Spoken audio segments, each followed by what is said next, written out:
Allah, ada yang tangan dulu Pak, ada yang dengkul dulu. Memang ada dua pendapat. Lah terus bagaimana afdolnya Ustadz? Ya sama-sama afdol. Hanya dalam fikih ini afdolnya dengkul dulu Pak. Ini bagi yang normal, artinya yang nggak sakit. Kalau yang sakit ya namanya juga darurat lah ya. Nah ini ketika sujud pun harus tumakninah, diem dulu Pak. Allahu Akbar, Subhana Rabbil A'la 3 kali. Allahu Akbar, Rabbighfirli, duduk juga wajib dengan tumakninah, diem dulu. Rabbighfirli warhamni wajiburni wanfa'ni warzuqni wahdini wa'afini wa'fu'anni. Marilah sebelumnya kita mulai pengajian ini, mari kita buka dengan membacakan suratul Fatihah.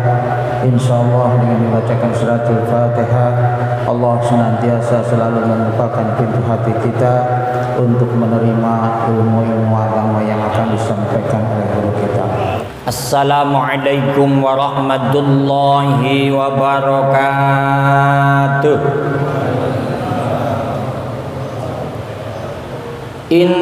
Innallaha wa malaikatahu yusholluna 'alan nabi. Ya ayyuhalladzina amanu shollu 'alaihi wa sallimu taslima. Innallaha wa malaikatahu yusholluna 'alan nabi. Sesungguhnya Allah, para malaikat membaca sholawat kepada kanjeng Nabi. Ya ayyuhalladzina amanu, oleh karena itu wahai orang-orang yang beriman, mari baca sholawat salam kepada baginda Nabi Muhammad sallallahu alaihi wasallam dengan bersama membaca sholawat an-nahdiyah yang sudah di kertas bapak masing-masing. Mari bareng-bareng. Allahumma salli ala sayyidina Muhammad sholatan turghibu wa tunashidu wa tuhammisu bihal jihad li ihya wa ila'i dinil Islam wa tuhammisu bihal jihad li ihya wa ila'i dinil Islam wa idhari sya'iri ala tariqati jam'iyyati nahdlatil ulama wa idhari sya'iri ala tariqati jam'iyyati nahdlatil ulama wa ala alihi wa sahbihi wa sallim wa ala alihi wa sahbihi wa sallim. Allah Allah Allahu Allah sabbid wansur ahla jam'iyah nahdlatil ulama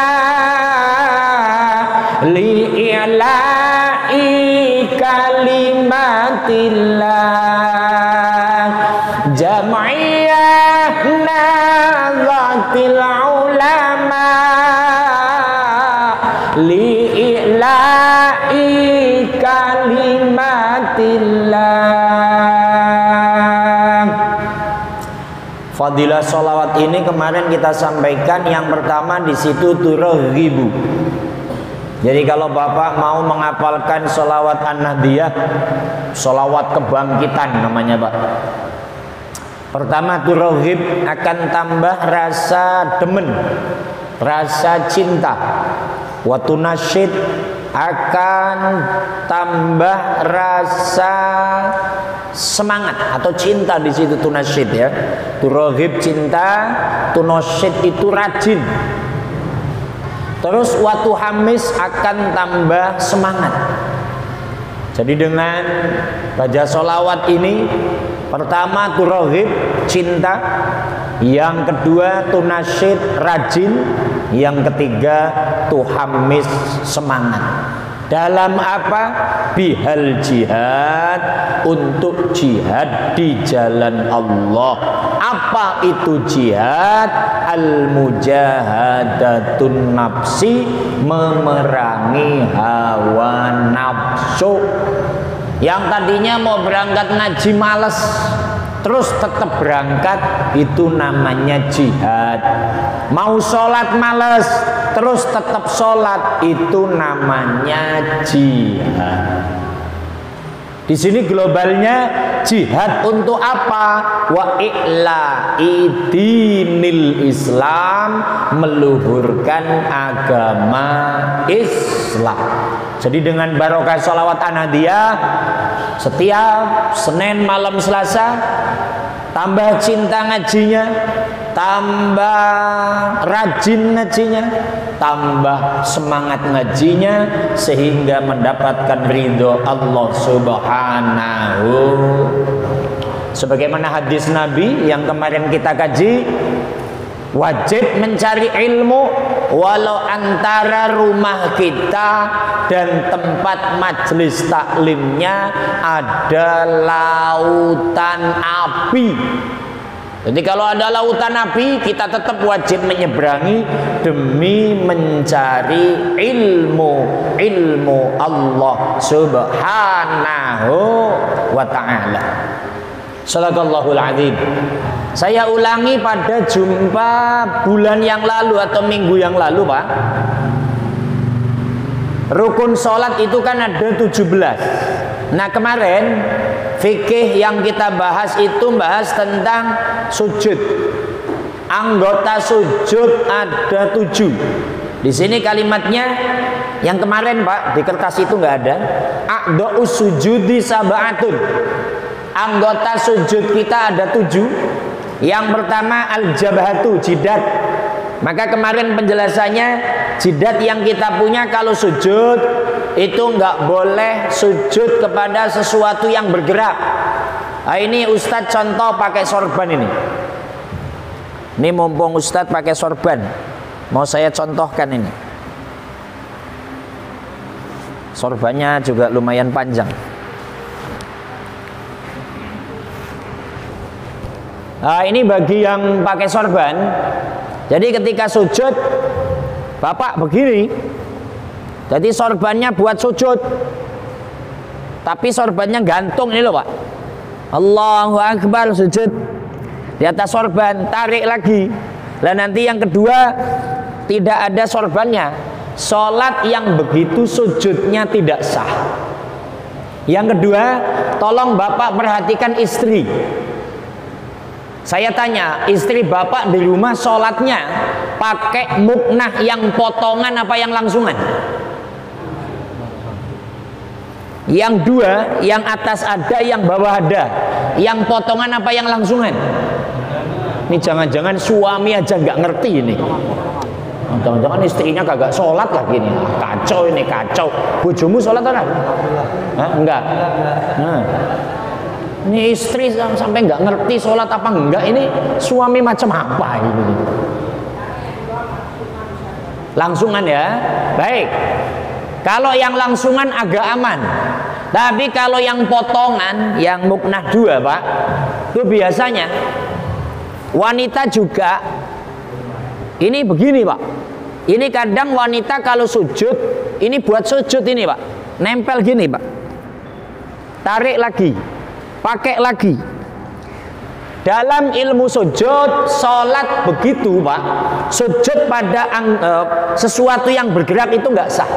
Maka tolong besok kalau istri sholat diperhatikan.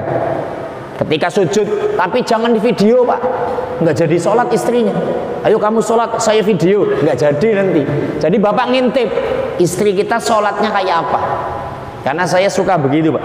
Jadi kalau sholat muknah buat sujud nggak sah. Itu jidat. Jadi jidat ini kalau sujud nggak boleh ada yang ngalangin. Maka kalau peci harus dibuka ke atas. Gitu ya.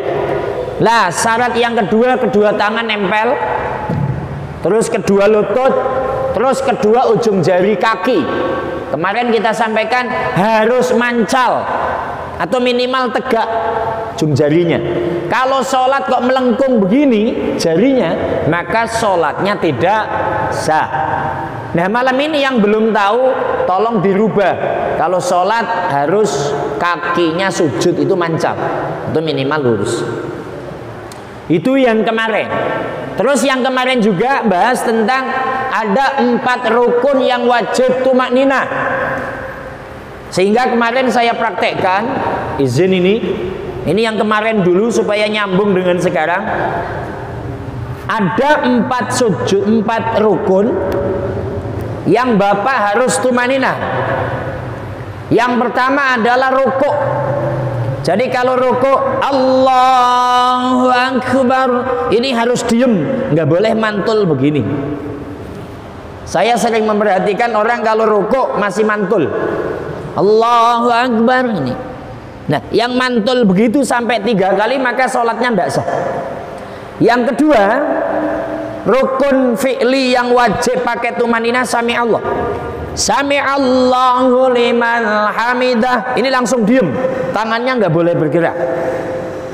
Apalagi ada orang yang i'tidal itu baru Sami Allahu liman hamidah Allah. Wah itu nggak sah yang begitu itu.